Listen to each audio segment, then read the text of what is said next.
သေမင်းမမြင်ရသွားချစို့အကြောင်းတရားဒေသနာတော်အာတတနာမစ္ဆုရာသတ္တခိစေမြတ်စွာဘုရားဟောတဲ့ဒေသနာတော်ထဲမှာမစ္ဆုရာသတ္တအာတတနာသေမင်းမမြင်ရတဲ့တရားဆိုတာရှိတယ်ဆိုဘုရားဟောတာအာတတနာမစ္ဆုရာသတ္တစေသေမင်းရဲ့မမြင်ရအယတ္တုဝါပါလို့မြတ်စွာဘုရားဟောတဲ့အားနဲ့တိုက်တွန်းတာရောက်နိုင်တယ်လို့လေလမ်းညွှန်မှုပြုတယ်30ဘုံအန္တရာယ်ထဲမှာရှိနေတယ်များခန္ဓာကိုယ်ရနေတယ်များကလပလုံးလူတိုင်းသရဝတိုင်းဟာသိခြင်းတရားနဲ့ရင်ဆိုင်ရမှသာဖြစ်တယ်ဘယ်သူမှသိခြင်းတရားကိုရှောင်ကွင်းသွားလို့မရဘူးဒါကြောင့်သေမင်းမမြင်ရအရက်ကိုရောက်မှသာတယ်သိခြင်းတရားကလုံးဝဖြစ်တယ်30ဘုံထဲမှာတော့သေမင်းမမြင်တဲ့အရက်ဆိုမရှိဘူးအလုံးမှာသိခြင်းတရားရှင်းဆိုင်ရမှာပဲသေမင်းရဲ့နဲ့ပဲထဲမှာဖြစ်နေတယ်များသိခြင်းတရားကမလွတ်နိုင်ဘူးဆိုတာကျိုးစားမတတ်တာကြောင့်သေမင်းမြင်မြင်ရရက်ကိုသွားလို့ရတယ်ဆိုတာမြတ်စွာဘုရားဟောတဲ့ဒေသနာတော်အရာသိရှိနာလေကြအလုံးဒီပြီးတော့ကြည်ညိုကိုယ်ွယ်ကြတယ်တပိတန်ဃာတွေအနေနဲ့အာကိုအာထာပြုရတယ်ရစကြဆရာတော်ဟာဒီလို50ကျော်ကာလမှာပဲဒီမင်းနဲ့ဆုံတွေ့သွားတယ်လို့ပြောအဲ့တော့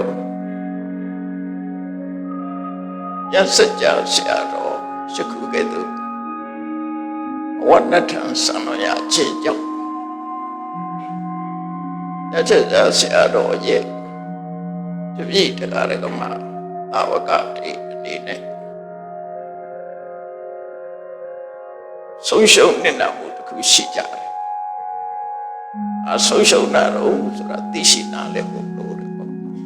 လောကမှာဆုံးရှုံးမှုဆိုတာရှိကြတယ်ဘုရားမရှိတော့ဘူးဆိုလို့ရှိရင်ဆုံးရှုံးမှုတွေရှိတယ်သို့တော့ဆုံးရှုံးမှုကဘာဆုံးရှုံးမှုလဲအဲ့ဒါသိဖို့တော့လို့ရှင်သာရိပုတ္တရာပြိဋိဘံစံတဲ့အခါမှာရှင်အနန္ဒာကမြတ်စွာဘုရားကိုလျှောက်တယ်ရှင်သာရိပုတ္တရာပြိဋိဘံစံတဲ့လို့ကြားရလိုက်တဲ့အခါမှာတဲ့ဒီကိုယ်လုံးဟာကျက်သိသိသွားတယ်ဘဒုရကသတော်ဝိယကာယောဒီကိုယ်လုံးကျက်သိသိသွားသလိုတောင်းတင်းသွားတယ်လူဆိုတာကြောက်ရင်ဖြစ်စီစိတ်မကောင်းရင်ဖြစ်စီဘာလို့မှမသိဘာကြရမှမသိဖြစ်သွားတာဆိုလို့တယ်ဘဒုရကသတော်ဝိယကာယောဒီကိုယ်လုံးတောင်းတင်းသွားတယ်စိတ်ခံစားချက်ကြောင့်ဖြစ်တယ်ဣဒာပိပိနပက္ခယန္တိအိုဒီဒီရင်ကွင်းတွေလည်းသူပြောက်ဖို့စိတ်တော့ကရောက်သွားတဲ့အခါဟိုကမမြင်ဖြစ်ကုန်သူစိတ်ခံစားချက်ကိုရှောက်တယ်အဓိကဘာလို့ဆိုဓမ္မပိမန္နပฏิပန္တိချက်မှတ်သိယူထားတဲ့ထုတ်တဲ့ရထားတဲ့ရိယတိဓမ္မတွေဟာလည်းပဲစဉ်းစားလို့ကိုမရတော့ကောင်းတဲ့မပေါ်လာတော့ဘူးဟိုတရားတွေလည်းပြောက်ကုန်တယ်လို့ပြောတရားတွေလည်းပြောက်ကုန်ဟောကရောက်သွားပြီဆိုလို့ရှိရင်အဲ့လိုဖြစ်တတ်တဲ့သဘောနော်ရှင်သာရိပုတ္တရာပြိဋိဘံစံတယ်လို့ကြားလိုက်ရတဲ့အခါဒီကိုယ်လုံးတောင့်တင်းသွားပြီးတော့အိုးမမြင်လေးမမြင်တရားဓမ္မတွေလည်းယင်ထဲမှာမရှိအောင်ဩကလွန်မှုပြီးပျောက်ဆုံးသွားပါတယ်လို့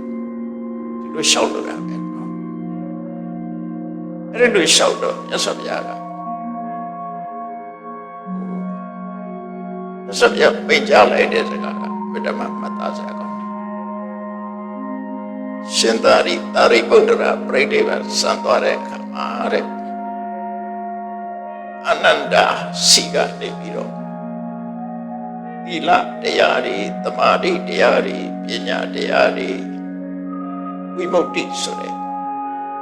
မြောက်မှုအပူတရားတွေဝိမု ക്തി ဉာဏတတနာဆိုတဲ့အဲ့ဒါတွေကိုသိမြင်တဲ့တရားတွေဒီတရားတွေဟာသာရိပုတ္တရာပြိဋိဘံစံတော်သင်ကိုယ်ပိုင်တရားတွေပါသွားသလားအစင်သာခိုင်းတာရသော်ပြဒီမေကုန်းလေးထုတ်လိုက်တယ်ဆုံးရှုံးနေတာမဟုတ်ဆိုတာကိုယ်စီကပါရိပါသွားလေရှင်သာရိပုတ္တရာပြိဋိဘံစံတဲ့အခါမှာရှင်နန္ဒရဲ့တဏ္ဍာကပါရိပါသွားလေပါရိဆုံးရှုံးတယ်အဲ့ဒီမှာဆုံးရှုံးတာကိုရှင်နန္ဒကပြန်ဖြစ်ပြတယ်။အမှန်ဆိုရင်ဒီမေကုန်းပေးလိုက်လို့ရှိရင်ကျုပ်တည်းဖြည့်တယ်မှာမဟုတ်ဘူး။ရှင်နန္ဒကချက်ချင်းသဘောပေါက်သွားတယ်။သူပါဖြည့်လိုက်တော့ဆိုရင်ရှင်ပြရတယ်။တပည့်တော်စီကသီလသမာဓိပညာဒီအချင်းတွေပါသွားတာတော့မဟုတ်ပါဘူးတဲ့။ဒါတွေကတော့တပည့်တော်တဏ္ဍာမှာရှိနေပါတယ်တဲ့။ဆုံးရှုံးတာကဘာလဲဆိုတော့ရှင်နန္ဒအပိစ္ဆမေပန္တိအာယတမသာရိပုတ္တဩဝါဒကောရှင်သာရိပုတ္တရာဆိုတာတဲ့အမတန်မှပျော့ပျော့ပြောင်ပြောင်နဲ့နားချပြီးတော့ဆုံးမတတ်တဲ့ပုဂ္ဂိုလ်ဖြစ်တယ်။သူတို့လုံးကအာကိုရတဲ့ဆုံးမတတ်တဲ့ပုဂ္ဂိုလ်ဖြစ်တယ်။ဩတေနောဘယ်ကိစ္စမှဒီလူမရှိဘူးသူကလည်းပါဝင်ပြီးတော့ဖြည့်ရှင်းပေးတတ်တယ်ဝိညာဉ်ပကောနားမလဲသေးရင်နားလဲအောင်ရှင်းပြပေးတတ်တယ်အန္တတကောဒီကေကိုရှင်းကနေမြင်အောင်လို့ဆိုပေးတတ်တယ်သမထပကောလိုက်နာကျင့်သုံးခြင်းအောင်လည်းပဲခေါ်ပြောပေးတတ်တယ်အမုဒ္ဒိစကောစိတ်အားတွေတက်လာအောင်လည်းပဲဆုံးမတတ်တယ်အမ္ပဟံတကောရှင်လန်းပီတိဖြစ်လာအောင်လည်းပဲပြောနိုင်တဲ့ပုဂ္ဂိုလ်ဖြစ်တယ်ရှင်နန္ဒကသူ့ကိုယ်ပိုင်သူ့ရင်ထဲမှာရှိတဲ့တရားတွေဆုံးရှုံးတာမဟုတ်ဘူးဆိုလို့အခုပြည့်တယ်လေအဲ့ဒါတော့ပေါက်တာနော်ဘာဒီဆုံးရှုံးသွားတာတော့ဆိုရှင်နန္ဒပြောပြတယ်အဲ့ဒါရှင်သာရိပုတ္တရာစီကဆုံးမဩဝါဒတွေရှင်သာရိပုတ္တရာဆိုတာအမတန်မှကျင့်နာကရုဏာထားပြီးတော့ဒီမှာရှင်ကျေးအောင်တရားမသိသေးလို့ရှင်သိအောင်ရှင်လင်းပြတတ်တယ်တဲ့အကိလသုဓမ္မဒေသနာယတရားစကားဟောရမယ်ဆိုရင်ဘယ်တော့မှမပြတ်ဘူးလေရှင်သာအပြစ်မထူတရားဟောဖို့တဲ့မြေကြိုးစားတယ်ဒီမကောင်းသေးဘူးကောင်းကြိုက်တယ်တို့ဆင်ကြီးပြီးပြီးတော့လောက်တာမရှိဘူးအကိလသူဆိုကြိုးစားတာမရှိဘူးအဲဒါသူကကြိုးစားပြီးတော့ရှင်းပြတတ်တယ်တဲ့အနုခကောအပြမစာရိနာအတူနေတဲ့ပုဂ္ဂိုလ်တွေကိုအမြဲတမ်းအပိကူညီတတ်တယ်ဟုတ်တယ်ရှင်သာရိပုတ္တရာမထေရမြတ်ကဆုံးခံသွားပြီဆိုလို့ရှိရင်ရှေ့ကနေထွက်မသွားဘူးနောက်ဆုံးမှချမ်းနေပြီးတော့ကြောင်းထဲမှာလှည့်ကြည့်ဒီမကောင်းတဲ့ကိုရောရှိသလားဒီမကောင်းတဲ့ကိုရောရှိရင်အပိစကားပြောပြီးသူနဲ့တည့်တဲ့အစားအစာတွေဆုံးခံရတွေရလာကျွေးတယ်ကြောင်းထဲမှာတန်ရှင်းမရှိတဲ့နေရာတွေဆိုတန်ရှင်းရေးလုပ်ခဲ့တယ်သင်္ကန်းတွေလှမ်းပြီးတော့မယုတ်ဘူးဆိုရင်ရှင်သာရိပုတ္တရာရုပ်ပြီးတေချာခောက်ပေးခဲ့တယ်အဲ့ဒါတွေကြောင်းတစ်ချောင်းလုံးလက်ပတ်ကြည့်လှုပ်ဆောင်ပြီးတော့မှသူကနောက်မှဆွမ်းသွားတယ်သူလှုပ်တယ်ရှိအဲ့တော့အများပေါ်မှာလောက်စားတာထောက်ထားမှုရှိတယ်ဒါကိုပြောတယ်နှုတ်ကကောတပြမစာရိနာ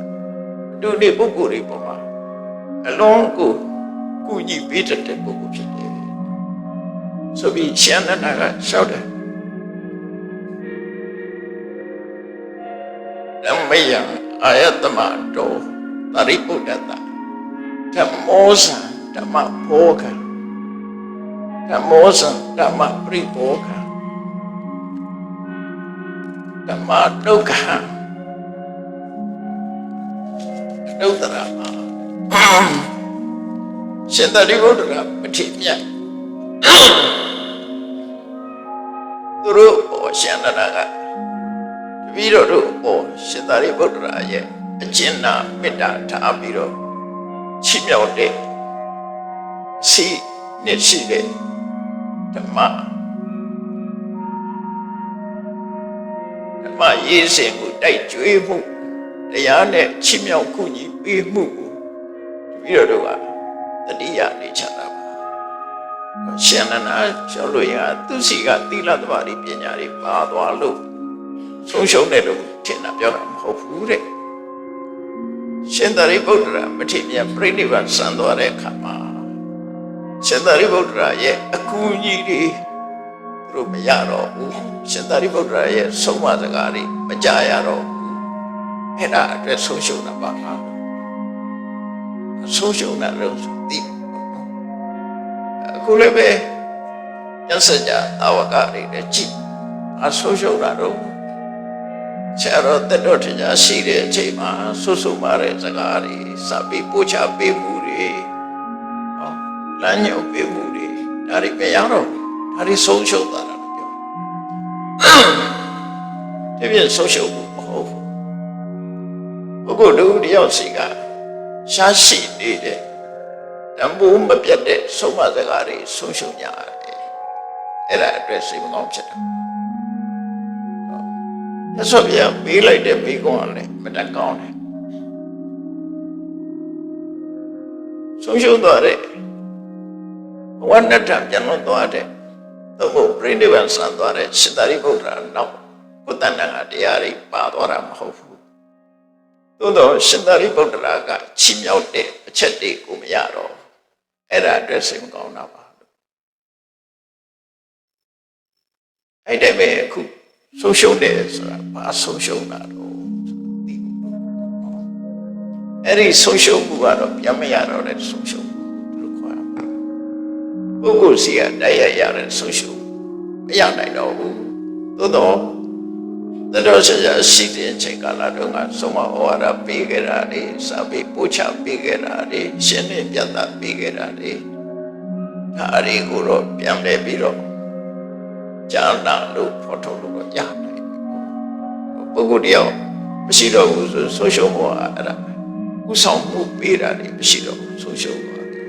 လို့ဆိုဒါကဘဝမှာကြုံရတဲ့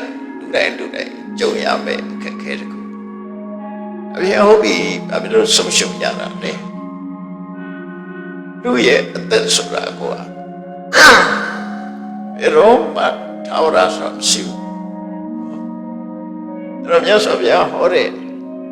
ဆုံးမစကားလေးကိုနားထောင်ကြည့်အနိမိတ်တမနိညန္တမစ္ဆနာဣဒစီဝိတံအတိရိစ္ဆာပရိတိစ္ဆာ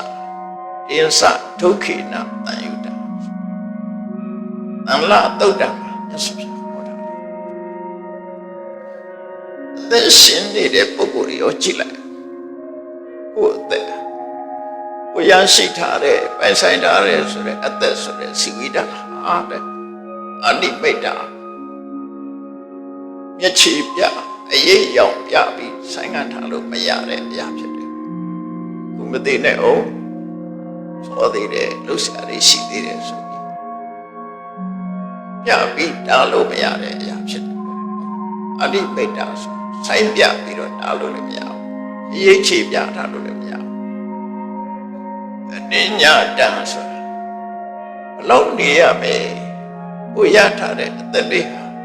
ဘယ်နှစ်နေရမယ်ဆိုတာမသိနိုင်သူကမသိနိုင်တဲ့အရာတွေကစီဝိတံဗျာတိကာလောစာတေဟနိခိပနကတိပစ္စေတိစီဝလောကသမိအနိမိတ်တာတဏ္ဍယတိမတ္တင်ကေတချမှတ်ထားတာမရှိသည့်အတွက်ကြောင့် လူရဲ့အသက်ဟာဘယ်နှစ်နေရပဲဆိုသူကသိတယ်အယောဂနဲ့သိမယ်ဆိုလည်းမသိဘယ်ချိန်ဘယ်ကာလမှာသိမယ်ဆိုလည်းမသိ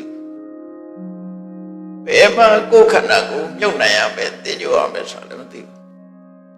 ဘယ်ဘဝရောက်မယ်ဆိုလည်းမသိမသိရတဲ့အရာဘယ်သူမှမသိနိုင်ဘူးတရားနော်မသိနိုင်တဲ့အဲ့ဒီလိုလူရဲ့အသက်ဆိုတာအနည်းညံတမ်း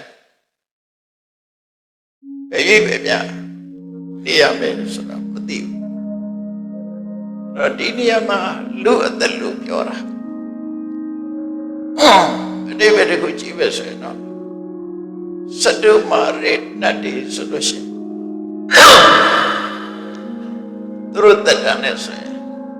အနည်း900တက်တမတ်ချက်ရှိလူတွေမှာတော့အဲ့ဒီလိုပုံသီတမတ်ချက်မရှိဘူးအာယုတ်မာနကဏနာယဒီမောနတိဆိုပြီးတော့လူတွေရဲ့တက်တန်းဆိုတာတမတ်ထားတာမရှိဘူးရှိဖို့ရချုပ်ဖို့ပြောတယ်အခုလိုတော့ဆိုကံသာလေးပဓာနာဖြစ်လို့ပြီကမ္မမှာမူတည်နေဟာအဝိဒနာပြည့်ဆိုရင်သူတို့အရေးအတွက်နဲ့နေပေါင်း1000အောင်ဆိုတာသူတို့တမတ်ချက်ရှိတယ်လူတွေမှာအဲ့လိုတမတ်ထားတာမရှိဘူးဒါကြောင့်မို့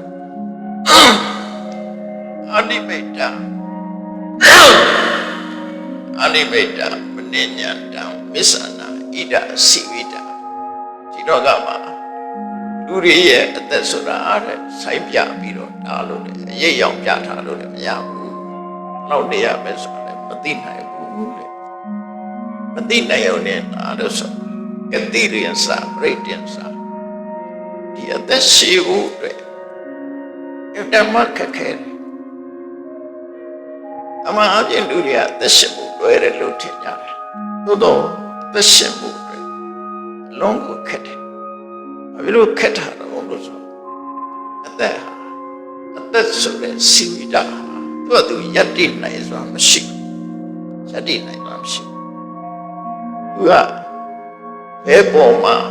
မိနေရတော့လို့ဆိုလို့ရှိရင်တွက်လေးပေါ်မှာမိနေရတယ်ဝင်လေးပေါ်မှာမိနေရတယ်တမရှိနိုင်တဲ့သေးတာပဲလေဝိတော့တရားရတယ်အောက်ဆီဂျင်ဆိုပြီးတော့ပြောတယ်အောက်ဆီဂျင်မြတ်ပြီးသေးတဲ့လူတွေကအများကြီးပဲအဲကြောင့်လူရဲ့အသက်ဆိုတာသက်ရှူသွင်းခြင်းနဲ့ပတ်သက်တယ်သက်ရှူထုတ်ခြင်းနဲ့ပတ်သက်တယ်အဲ့ဒီပေါ်မှာမိပြီးတော့ယက်တည်နေရတယ်အသက်မရှူနိုင်ဘူးမဆိုင်နိုင်ဘူးဆိုရင်သိသွားမယ်ပြောတာနော်အကြောင်းပေါင်းအများကြီးရှိတယ်အသက်ရှူတာကအကြောင်းတစ်ခုသာလည်းဖြစ်တယ်နောက်အကြောင်းတွေကပါတော့ဆိုဒါ၄ပါးကိုမိပြီးတော့နေရတယ်ပထဝီအာဘောတေဇောဝါယောဆိုတတ်ကြည့်လေးပါအဲ့ဒီတတ်ကြည့်လေးပါမြတ်တာညညွတ်နေမှာလူဟာအသက်ရှင်နိုင်တယ်လို့ဆိုအသက်ရှင်နိုင်ဘူးဒီနေ့မှာပထဝီတဲ့ဖောက်ပြန်သွားလို့ရှိရင်လူတစ်ကိုယ်လုံးဟာမာတောင့်သွားတယ်အဲ့ဒါကိုစာပေကျမ်းကမှာကဋ္ဌမုခဝေကိုက်ခံရတယ်လို့သုံးတယ်နော်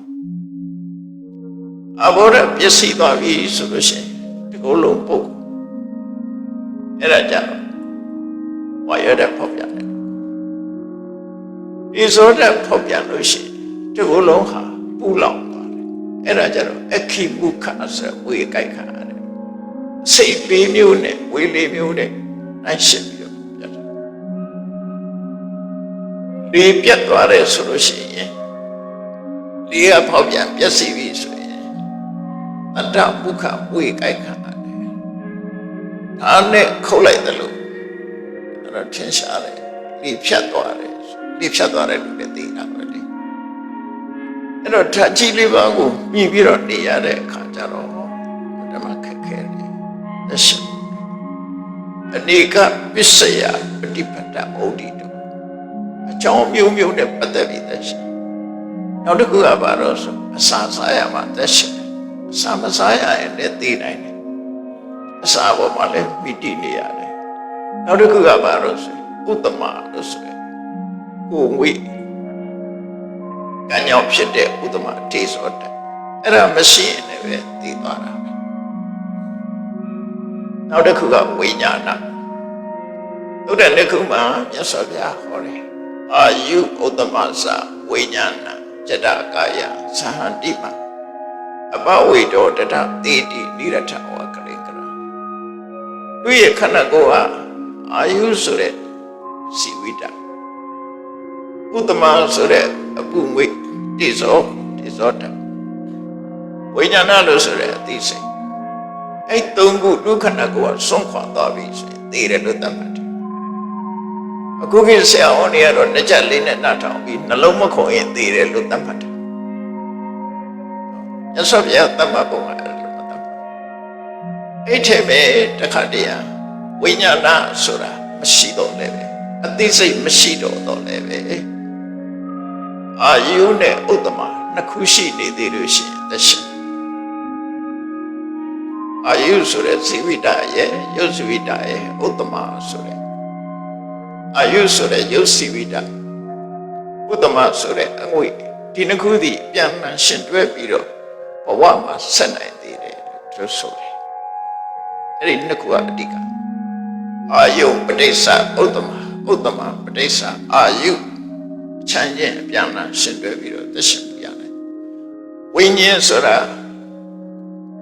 သိစိတ်ပျောက်သွားတော့လည်းပဲမသိဘူး။သမာဓိစွမ်းအားနဲ့ဖြောက်တာလည်းရှိတယ်။ဒီတော့လည်းသဘာဝဝိဇ္ဇာရဲ့သိစိတ်မရှိတော့နော်။အော်စံရဲ့စွမ်းအားနဲ့ဘဝမှာပျောက်သွားတာအသိဉာဏ်သက်ဖို့ဆိုရင်ဝိညာဉ်မရှိဘူး။သက်ရှင်။အဲ့တော့နှစ်ခုနဲ့အသက်ရှင်နေတာလည်းရှိတယ်ပေါ့။အဲ့တော့ဒီလိုအသက်ရှင်ဖို့ဆိုတဲ့အကြောင်းတရားတွေကလည်းပဲဘုဒ္ဓမနေတယ်အကြောင်းတရားတွေများစွာပေါ်မှာမိတီးပြီးတော့လူသက်ဆိုတာရှင်ရတာဖြစ်တော့သက်ရှင်ဖို့ဆိုတာလုံးခက်ခဲတယ်လို့ဆိုပရိဒာလူသက်ပြီးတော့အလွန်တိုးတယ်ဆိုတာသက်ဆိုတာ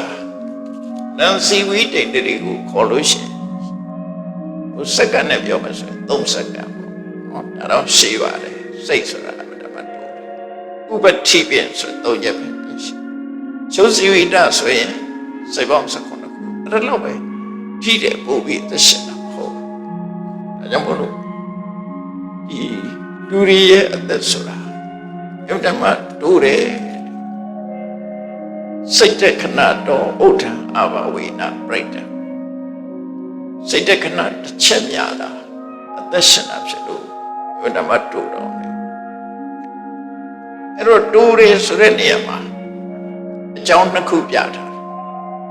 အသက်ဟာအလွန်တိုးတယ်ဆိုတာထိတိပရိဒာသူ့ရဲ့တည်တံ့မှုအချိန်လေးကအလွန်နေတယ်ဒါတစ်ခုအရတပရိဒာသဘာဝကိုကတိုးထောင်းတာစိတ်တခဏတစ်ချက်ပဲအသက်ရှင်တယ်လူတွေအသက်ရှင်တာဆိုလိုတာကတစ်စိတ်ထဲနဲ့ပဲအသက်ရှင်စိတ်ကဆက်သွားလို့သာလူတွေအသက်ရှင်တဲ့ခိုင်တွေကတစ်စိတ်တည်းပဲရှိ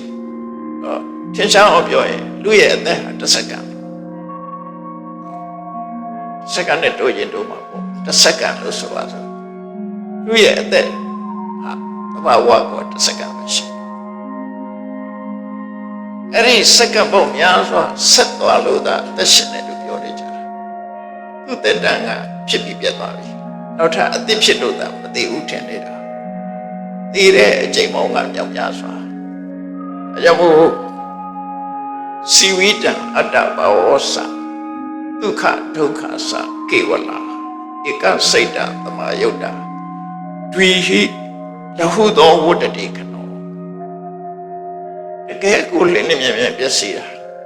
စိတ်တခဏတစ်ချက်ပဲသက်ရှင်တယ်လို့ပြောတယ်ဟိုဝေးလမ်းမပေါ်မှာကားမောင်းသွားတယ်ဘင်းကဓမ္မပြန်နဲ့နှုတ်နဲ့လဲနေတယ်အတရားလမ်းနဲ့ဖိနဲ့ထိတာဟာ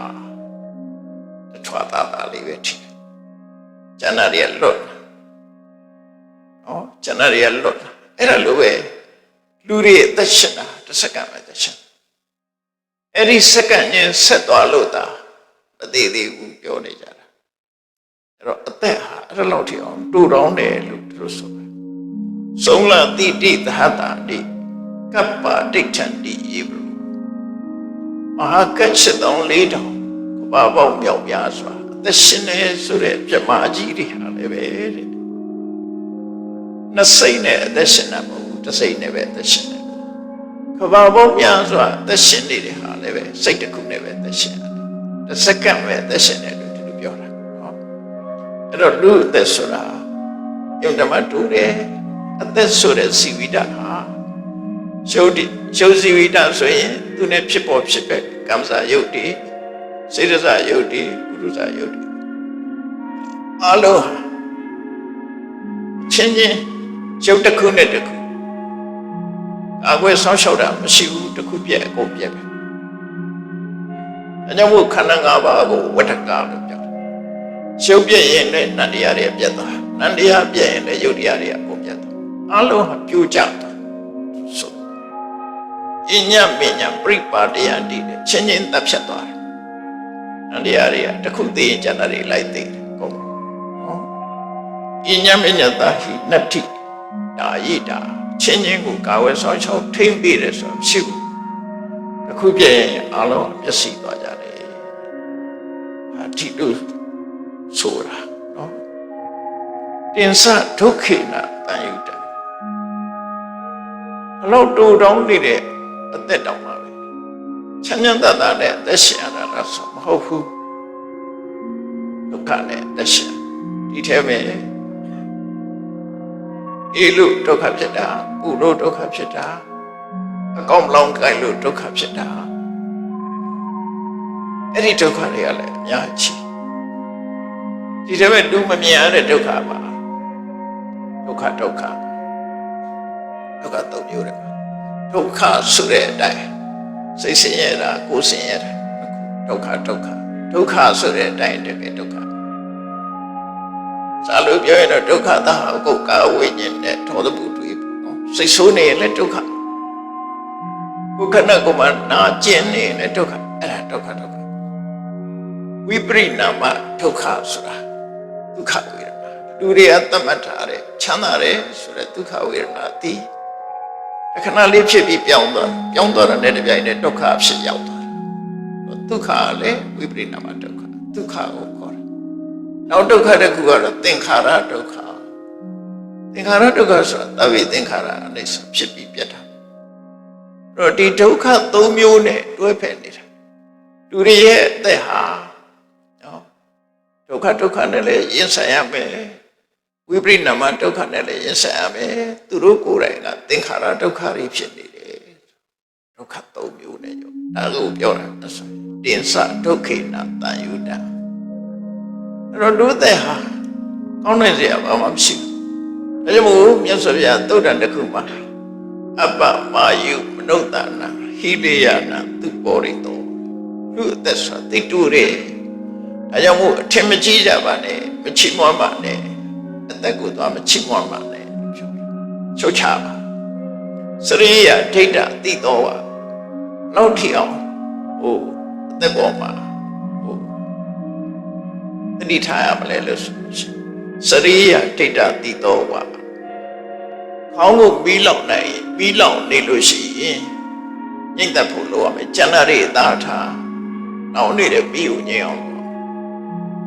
အဲ့ဒီခေါင်းမီးလောင်တဲ့အရေးကြီးတာကတော့အသေးခင်ကုသိုလ်တရားကျိုးစားအထုဝဒနာတရားအထုဒီလိုဆိုလို့စရိယဒိဋ္ဌတိတော်ပါခေါင်းမီးလောင်တဲ့ပုဂ္ဂိုလ်ဒီအရေးတကြီးမီးငြိမ်းအောင်လုပ်ရတယ်လို့ပဲကိုယ့်ရဲ့နဲ့နှလုံးထဲမှာဖြစ်ပေါ်နေတဲ့ကိလေသာမီးတွေငြိမ်းအောင်ကျိုးစားပါလို့ဘုရားဒီလိုဆိုအဲ့တော့ကျိုးစားနိုင်တာမကျိုးစားနိုင်တာတော့ပုဂ္ဂိုလ်နဲ့သက်ဆိုင်မြတ်စွာဘုရားရဲ့အဆုံးအမကကျိုးစားပါလို့ပြောတာနော်ဒါအရေးကြီးအဖြစ်လို့တော့ဆိုနတ္ထိမစ္ဆုတ်တာနာဂမောဒီမင်းရောက်မလာဘူးဆိုတာမရှိဘူးရှောက်လာမှာဧကဒိဋ္ဌာဒီနေ့ကျတော့သူတကားလာခောက်လိုက်မယ်နော်ဒီမင်းကတကားလာခောက်လိုက်မယ်အဲ့ကြတကားပိတ်ထားခြင်းလို့မရဘူးချက်ထိုးထားလို့လည်းမရဘူးခောက်လူတိုင်းပဲဘယ်သူပဲဖြစ်ဒီမင်းရဲ့တကားခောက်ပြီးတော့တကားဖွင့်ခိုင်းတဲ့အချိန်ဟာမကြခင်ရောက်လာမယ်ဒါပြောတာ နတ္တိပစ္စုတ္တနာဂမောသိခြင်းတရားရဲ့မရောက်လာတာမရှိဘူးတဲ့ဣစ္ဆယတိဟောရတာဘယ်တော့ရောက်လာမှာတော့ဆိုဒီရိညာတွေကကုန်းနေတာပဲအခုဆို2023ခုနှစ်ထဲရောက်လာပြီမကြခင်ကုန်သွားတော့မှ2022ခုနှစ်ကုန်သွားပြီမသက္ကရာ1384ခုထဲမှာမကြခင်85ရောက်တော့မယ်နေ့ရရက်တွေဟာအမြန်နဲ့အဟုန်နဲ့ကုံဆုံးကြော့ဖြတ်နေတာဖြစ်တယ်ဣစ္ဆယန္တိဟောရတာစီဝိတံဥပါရောစတိအချိန်သာကုန်တာမဟုတ်ဘူးအသက်ကလည်းချုပ်နေတာချုပ်ပါများဘုကဗျာလေးတို့ပေါ့သူရေးရတော့မသိဘူးဒီနေ့ကွယ်သေးနေတို့တခါကူမသိဘူးမထင်လိုက်ပါနဲ့နေကွယ်တာအကျိန်များတယ်လားသိနေရတခါသွားရလိမ့်မယ်ဒါမရဘူးနေတဲ့နေရကွယ်နာလေထွက်လာလိုက်ဝင်သွားလိုက်ထွက်လာလိုက်ဝင်သွားလိုက်အဲ့ဒီလိုနေကွယ်ပေါင်းများလာလို့ရှင်သိဆုံးသွားကြမှာပဲတဲ့လောကကြီးထဲမှာအဲ့ဒါဆိုတယ်အဲ့ဒါကိုမြတ်စွာဘုရားဟောတာစီဝိတံဥပါရောစတိအာယုခေတိမစ္စနကုဏတိဝါဩရကမြင့်ငယ်လေးချောင်းလေးထဲမှာအိုင်လေးထဲမှာရှိတဲ့ရေတွေလိုပဲတဲ့တနေ့ပြီးတနေ့တနေ့ပြီးတနေ့ခမ်းသာသွားတာရေမတိုးလားနော်ချောင်းတွေကအိုင်တွေကရေတွေဟာတဖြည်းဖြည်းခမ်းသွားတာသာရှိတယ်ပိုးလာတာမရှိဘူးအဲ့ဒါတို့ရဲ့သူ့ရဲ့အသက်ဟာတနေ့ပြီးရင်တစ်ခါခမ်းသွားပြီတနေ့ပြီးရင်ဆိုလိုတာကတိုင်းထားပြီဆိုလို့ရှိရင်ဒီမိရစမှလာတဲ့အတိုင်းဆိုနော်ရက်ကန်းရက်တဲ့အခါမှာအတိုင်းအဖောက်စာချီရှိတယ်ရက်ကန်းတစ်ချက်ခတ်လိုက်တာနဲ့တိုးသွားတစ်ချက်ခတ်လိုက်တာနဲ့တိုးသွားအတိုင်းချီကတိုးသွားတယ်အဲ့ဒါကိုရက်ကန်းချီမျိုးတိုး၍ရှေ့ကိုရက်တိုင်းတိုးထားတာတနေ့ပြီးရင်တိုးသွားပြီတနေ့ပြီးရင်တိုးသွားပြီအဲ့ဒါကိုယ်တဲ့ဟာဒီနေ့တဲ့နှစ်ပြန်ကြပို့တိုးသွားပြီနှစ်ပြန်ကုန်သွားရင်ပို့တိုးသွားပြီတနေ့ပြီးတနေ့အဲ့ဒါတိုးနေတာလို့ပြောအောင်တိုးနေတယ်ဆိုတာဘာလို့ဒီမင်းရောက်လာဖို့အချိန်ကနေလာတယ်လို့သူဆိုတာနော်ရက်ကန်းချီမျိုးတိုး၍ရှေ့ကိုရက်တိုင်းတိုးတစ်ချက်ခတ်လိုက်တာနဲ့တိုးသွားပြန်တစ်ချက်ခတ်လိုက်တာနဲ့တိုးသွားနောက်ကြတော့အကုန်လုံးပြီးသွားတဲ့အချိန်ရောက်တာလူအသက်အဲ့ဒီလိုပဲတဲ့အဲ့တော့အသက်ဆိုတာတမိုးထားပြီးတော့အမျက်ရအောင်မထုတ်နိုင်ဘူးဆိုလို့ရှိရင်မရလိုက်အဲကြောင့်အသက်စီဝိတာကနေတမိုးရအောင်သို့မဟုတ်တမိုးရှိတဲ့အရာထုတ်ယူခြင်းဝိပဿနာတရားအထုတ်ပါလို့ပြောတာနော်အသက်ထဲကရလိုက်တဲ့တမိုးအဲဆိုအသက်ဆိုတာချက်ကန်းချီမျိုးတိုးရရှိကိုရတိုင်းတိုးနောက်ချမ်းဘယ်တော့မှပြန်မလဲဘူးဒီနေ့ပြီးဒီနေ့တိုးသွားမှာပဲတန်ဝေကယူခုလိုကိစ္စမျိုးကတန်ဝေစနိသူဌာနေသူတန်ဝေကိုတန်ဝေကဖြစ်တဲ့နေရာတန်ဝေကဖြစ်အောင်ကြိုးစားရမယ်ဒါအထုကိလနာဆိုတာတန်ဝေကဖြစ်ဖို့သူတော်ကောင်းတွေရဲ့တန်ဝေခါနဲ့သဘာဝတရားကိုနားလေသဘောပေါက်တာကောင်းတဲ့ခုလေးကိုထုတ်ဖို့ပြောဆိုပြီးတော့အဝေးကဖြစ်အောင်ကြိုးစားတာသာဓုကိကနာအဲ့လိုဆိုဟုတ်ပြီဒါဖြင့်အသက်ကတလောက်တိုးနေတော့ဒီတည်ခြင်းတရားဆိုတာမလာတာမရှိဘူးနော်မလာတာမရှိဘူးဆိုတော့ဒီတည်ခြင်းတရားနဲ့မဆုံးအောင်သူမလာနိုင်အောင်သို့မဟုတ်သူရှာမတွေ့အောင်ဘယ်လိုလုပ်ရမလဲဒီအဖြစ်ကိုထုတ်နော်အဲ့ဒီအဖြစ်ဟာဓမ္မပဒမှာလည်းရှိတယ်ထို့သုတ္တန်နေမှာလည်းဟောတာရှိတယ်ဒီကနေ့ message ပို့ပေးခြင်းတော့ပါရယနာဒီပညာတတ်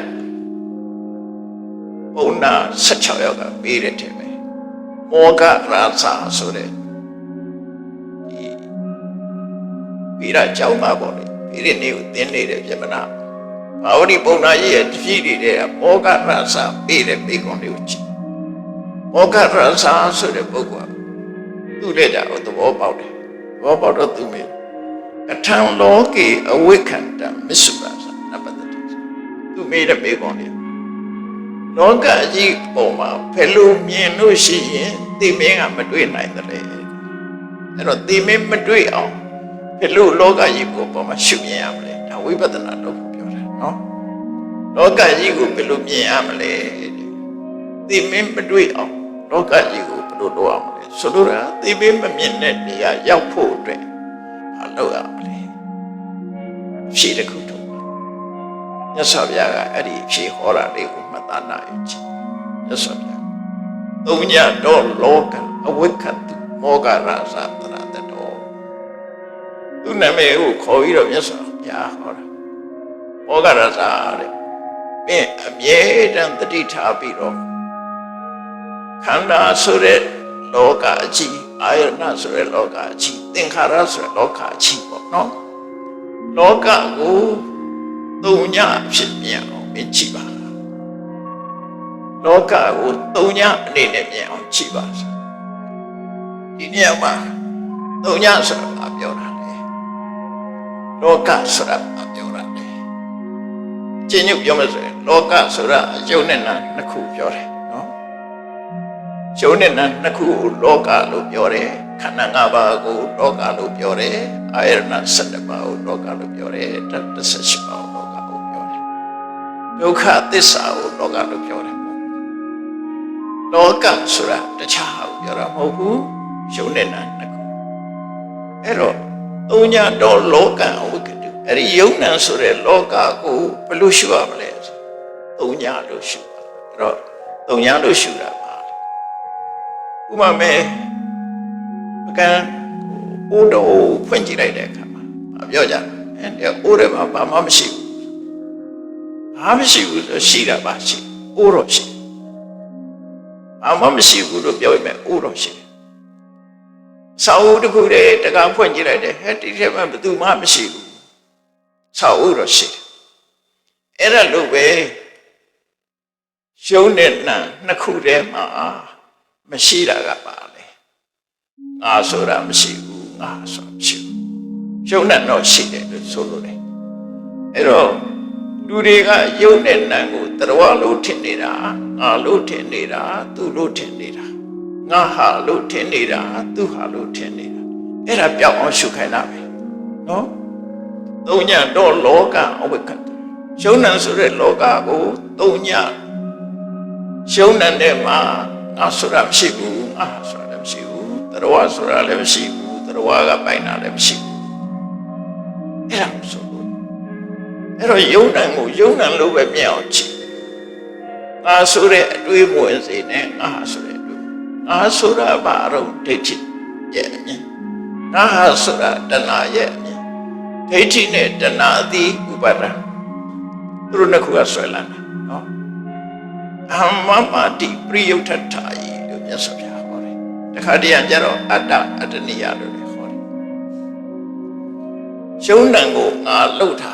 Alutena, Trawa Lutena, Tulutena, Damali.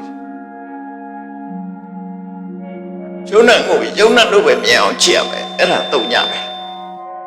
Tonyalu Chiresa, in the Gam Quenchire, have to one ship. Ain't no ship. In them up to one ship. Hello, Umyasi would you let me see them? Ashila, Shiu, yes, is the Secundara Yomia, Alem Shiu, Alem Shiu. Yes, in them, ye say I never, Ashila, Shiu, Alem Shiu, Alem Shiu, Alem Shiu. What do we put the number Shajila and Engasa, Shiu, Rubio? Era, Donya do Loka, Wicked, Mogara, Santa. Adan new dating Uhisa. Nashide, the Rawashide Sure, at to you, Chapa. Shonanda, Shide, to the solo. Anepataviro, Dunya Nepataviro. Are you in need at the cushion? Naka Chuna Sure. Ujiva, Indiana Yamajida. Mandaya Bika philosophy, central philosophy to call it. You are a Taban Donya, Mamshi, to Piora, Yola machine, and a machine. ဗုဒ္ဓရဲ့သုံးညဆိုတာအဲ့လိုဆိုလိုတာမဟုတ်ဘူးစက္ခုသုံးညအတ္တိနာဝအတ္တနိယေနာဝရူပံသုံးညအတ္တိနာဝအတ္တနိယေနာဝအတ္တဆိုတာမရှိဘူးအတ္တနိယဆိုတာမရှိဘူးရုပ်တော့ရှိတယ်မျက်လုံးတော့ရှိတယ်ဒီလိုရုပ်အနေနဲ့ရှိတယ်အဲ့လိုဆိုလိုတာပေါ့နော်အဲ့လိုဆိုလိုတာကိုမှားပြီးတော့အထိပ္ပယ်ဖွင့်တာတွေလည်းရှိတယ်နောက်ပိုင်းကျတော့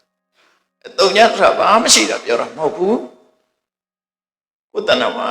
ငါဆိုတာမရှိဘူးငါဆိုတာမရှိဘူးလို့ဒါကြောင့်အတ္တနုဒိဋ္ဌိအဲ့ဒါဒိဋ္ဌိ20ရှိတယ်အဲ့ဒါတော့ချက်ပဲပြောတော့ပါဘူးเนาะချိန်လည်းသိမရှိတော့အတ္တနုဒိဋ္ဌိဥဟိစ္စငါရှိတယ်သရောရှိတယ်ဆိုရဲအတွေးကိုဖြောင်းပါဖြောင်းနိုင်အောင်ကြိုးစားပါဝိပဿနာတရားရှုပြီးယုံနဲ့နာနှမျိုးသာရှိတယ်ဓမ္မဒိဋ္ဌိဝိသုဒ္ဓိနာမရူပပရိစ္ဆေရညာနာမရူပနာယထာဝထသနာဒိဋ္ဌိဝိသုဒ္ဓိနာမလက္ခဏာရတ္တပစ္စုပ္ပတ္ထနာပဋ္ဌာနာဝတိနာနာမရူပပရိက္ခဟောဒိဋ္ဌိဝိသုဒ္ဓိနာမတူတူပဲနော်ဝိသုဒ္ဓိမကနာမရူပနာယထာဝထသနာဒိဋ္ဌိဝိသုဒ္ဓိနာမသင်္ကြန်ကျမ်းကလက္ခဏာရတ္တပစ္စုပ္ပတ္ထနာပဋ္ဌာနာဝတိနာနာမရူပပရိက္ခဆိုလိုတာကတော့ယုံနဲ့နာမရှိတယ်ဆိုတာသိဖို့ပဲလုပ်တယ်အဲ့ဒါကိုသိအောင်ဝိပဿနာတရားအထုတ်တယ်ဆိုတာအဲ့ဒါသိအောင်အထုတ်တယ်အဲ့ဒါမသိသေးရင်ဝိပဿနာဉာဏ်မဖြစ်သေးဘူးပဲနာမရူပပရိစ္ဆေရမညာမရပဲနဲ့အနိစ္စဒုက္ခကြော့ရှိလို့မရဘူးနော်နာမရူပပရိစ္ဆေရညာပစ္စယပဲဒါကြောင့်အတ္တနုဒိဋ္ဌိဥဟိစ္စငါမရှိဘူးငါဟာမရှိဘူးဆိုတာကိုသိတာနဲ့တပြိုင်နက်သိခြင်းကိုလွတ်မြောက်ပါပြီဒီမင်းရဲ့နယ်ကိုဖြတ်ကျော်နိုင်ပါပြီလို့ပြောတယ်ဒီမင်းကကိုယ်တခါလာခောက်တော့မှမဟုတ်တော့ဘူးခန္ဓာကိုယ်မရှိတဲ့အန္တရာယ်ကလွတ်ပြီးနိဗ္ဗာန်ဆိုတာခန္ဓာမဖြစ်တဲ့နေရာဖြစ်တာကိုဧဝံလောကအဝိခန္ဓာပစ္စုရာသနပတ္တိအဲ့ဒီလိုသုံးညအနေနဲ့လောကကြီးကိုရှုနိုင်ပြီဆိုလို့ရှိရင်တဲ့ဒီမင်းကမင်းကိုရှာတွေ့ပါလို့ဆိုလို့လည်းပေါ့အဲ့တော့ဒီမင်းမမြင်ရသွားတဲ့နိလန်ကအဲ့ဒါသုံးညရှုတယ်ဆိုတာအနတ္တရှုတာကိုပြောတာနော်အနတ္တအနေနဲ့ရှုတာကိုပြောတာအဲ့ဒီအတ္တမဟုတ်ဘူးရှုံတတ်မြတ်တာဖြစ်တယ်ဆိုတဲ့ဒီရှုတာအဲ့လိုရှုတတ်တဲ့အခါကျတော့မဖြစ်လာတော့ကြည့်ရပါရှုဖို့ရှုနည်းတွေအများကြီးပဲသူက6မျိုးနဲ့ရှုတာရှိတယ်12မျိုးနဲ့ရှုတာရှိတယ်12မျိုးရှုပုံလေးကိုအချင်းချင်းပြောပြရှုနဲ့နာ2မျိုးကလွယ်ပြီးတော့တဝါဆိုတာမရှိဘူးစီဝါဆိုတာမရှိဘူးလူဆိုတာမရှိဘူးတဝါဆိုတာမရှိဘူးအမျိုးသမီးဆိုတာမရှိဘူးအမျိုးသားဆိုတာမရှိဘူးအတ္တဆိုတာမရှိဘူးကိုပိုင်ဆိုင်တဲ့အတ္တနိယဆိုတာမရှိဘူး